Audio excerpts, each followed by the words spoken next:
They have four wives and they have so many number of children and they eat non-veg and all things like that. So it was like last question in my life that I would ever embrace Islam or something like that. But it is only Allah's wish that things started opening up, and the point that clicked me was definitely very slowly and steadily after a period of 3 years, and that was women's right in Islam that made me embrace Islam. And more in particular was the right of a mother, which really was more appealing. And Alhamdulillah, I will say that it is only in Muslim religion, Islam, that you will not find any old homes. No old homes are there in our religion. We treat our parents like we treat our own children. We take the utmost care for them. And this is the only turning point in my life about women's rights in Islam that I embraced Islam. Barakallah Fiqh. So you embraced at the age of what? It was in the year 94, and I studied Islam, and though that was the time when Zakir Bhai had just started IRF, so it was like... So you had married before that? No. I married in 98, and it was 4 years after I embraced Islam. So you married a person who is born Muslim? Yes, who's a born Muslim. He is living, I mean, in the sense, people are having this wrong... No, it was not a love marriage or anything. Not a love marriage, okay. It was not a... Since generally people have this, yes. There's another notion which is prevailing amongst some section of people, is that love jihad. There's nothing called love jihad, by the way. People here, they've all embraced Islam voluntarily, even before they married, and then later on it was not even love marriage, and you find a lot of people getting into this kind of, the way they embrace Islam is totally not connected to any man or to getting married to anybody. So what I want to say, whatever you heard here, my dear brothers and sisters, you need to take it further in whatever ways you can. You can write articles, you can pass on the message through the social media, anything you can do, everything will add value, inshallah. I would like to add something over here, that now after 22 years of embracing Islam, and though initially there were always problems, but today I've been accepted by my parents. If I go out with my mother in this attire, and if she meets any relative or friends of her, she'll introduce me as ke hamari daughter she ane ano dharm parivartan thayo je, and she will explain everything about Islam.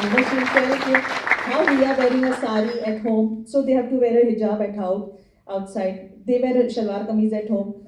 Every aspect of Islam she'll describe to them. Only thing is she will stuck up that you need a aim, you need a concentrating point, and that is where she's stuck. And I would request you all brothers to pray for my family and my mother and my brother and sister. Pass on the mic. Yes, sister, you can introduce yourself.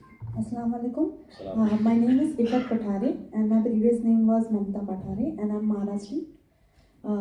Currently, I'm working with Islamic International School, which is conceived and propagated by Dr. Zakir Naik.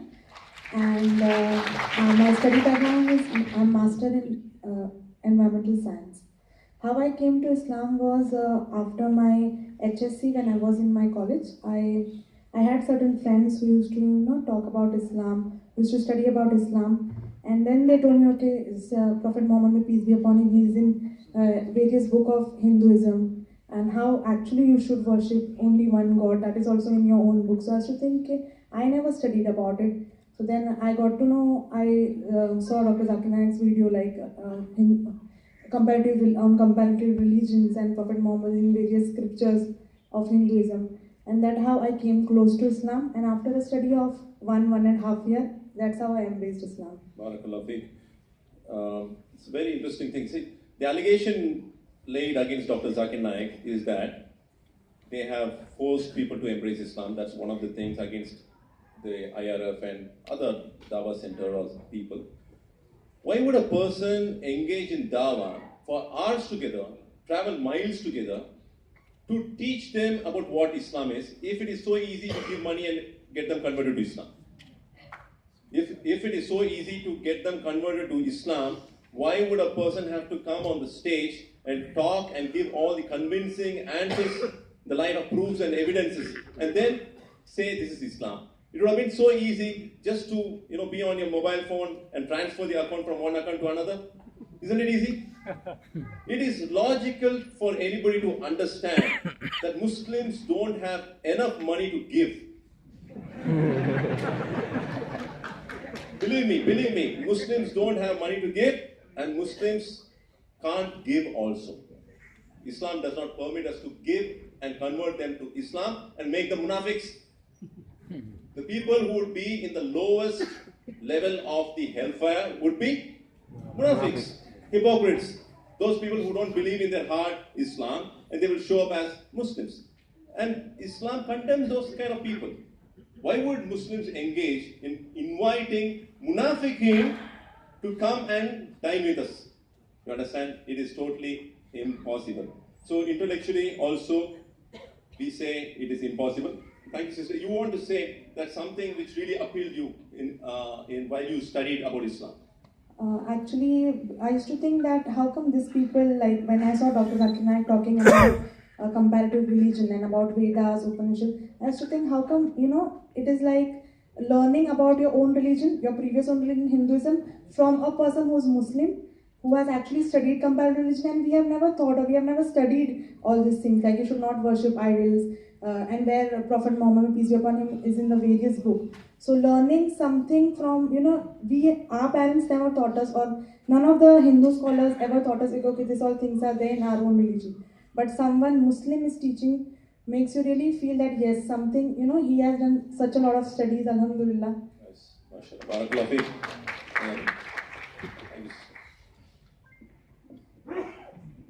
Now we have the gentleman, please come.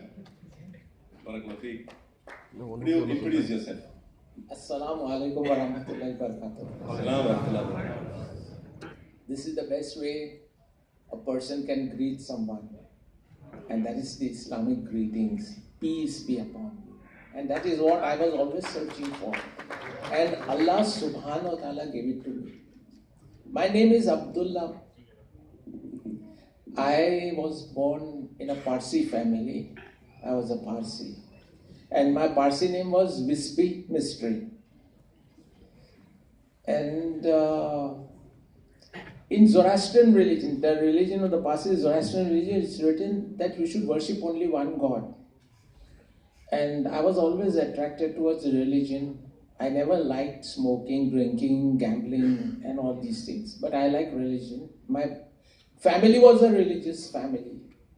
So I would go to fire temples. My parents would say, go there. Today is this day, today is that day. I don't know what days. So I used to go there. And I used to see the priest lighting a fire and praying. So I asked the priest one day, okay, why is it you are lighting a fire and Prophet Zoroaster says that you should not worship idols or anything, you should worship only one God. Is this fire God? He said, no. We send a prayer through fire to God. I said, what proof you have? Oh, you are a stupid fellow, don't ask such questions. And I was not satisfied. Then, my parents were also believing in little bit in Islam, because my father was working with a very famous film producer, Sohrab Modi.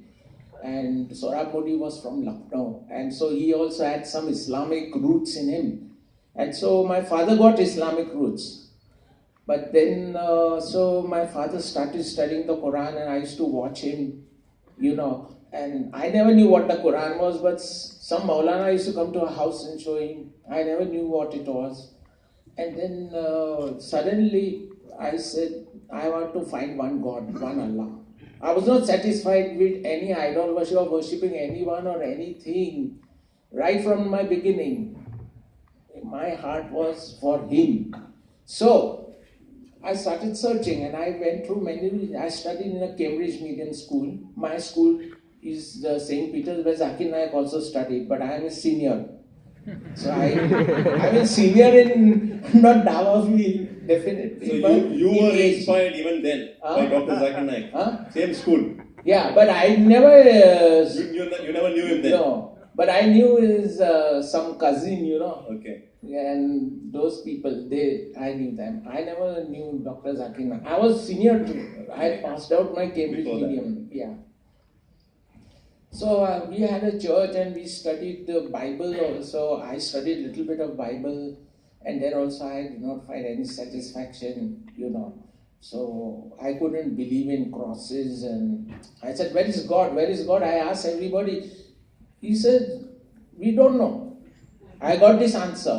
And then I was going from one religion to the next, to the third. I never came to Islam because I was told that Muslims are very bad people and you should not go there. So I started worrying a little bit. So I did not find Allah over there. Then I said, this is the last religion, let me find out.